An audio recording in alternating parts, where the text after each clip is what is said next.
So guys, malapitan, lumapit ka. Kailangan man ako si malapitan, kailangan malapit kapag ako ikausap. Ito guys, ang i-share ko po sa inyo ay ating ulam na sinigang na hipon.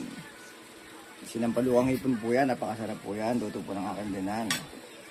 At ito po, bukod do sa pinakamasarap, i-share ko po sa inyo kung paano tayo magbalat ng hipon na hindi kinakamay o hindi kinakagat gamit ang kutsara at tinidor. Ito po, pagmasdan nyo mabuti. Kung ayaw nyo madumi ng kamay nyo, kailangan nyo pong matutunan to. Una, hold mo to, then pisatin mo lang yung ulo. Yan.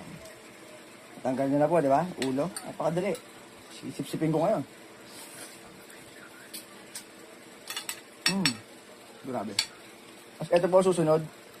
Pakitutok ang camera dito. Pakitutok dito. Malapitan. Yan. Buntot po. Kailangan mo po siyang ilahin niya. Ilahin mo po buntot. Tapos ito po, yung mga hibla niya or ano pang tawag to. Pang mga bigote, balbas ba to?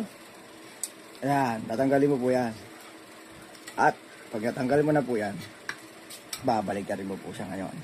At ito po, dulo ng tinidor, isusuksok mo po siya ng ganyan. Nakita niyo po? Yan. At i-press niyo po yan. Yun. Matik. Ngayon tutusukin mo po yung laman niya. At ito na po yung balat. Malaya muna po siyang matatanggal. Yan po Nakita. Dahil ako po si malapitan, kailangan natin ilapit ang camera. Kutsara tinidor ang gamit, binalatan. At dahil alam ko hindi nyo po na-gets, uulitin ko po. Meron pa ako isang hipon dito. Pakibidyoan to. Dahil nang malapitan. Yan, gulay muna ang aking paborito. Sabawan ko to ang aking ko. At eto na. Ang sample ulit. Okay? Ulo. Ulo. Then, buntot. Yan, buntot. At yung mga kanyang balbas o bigote.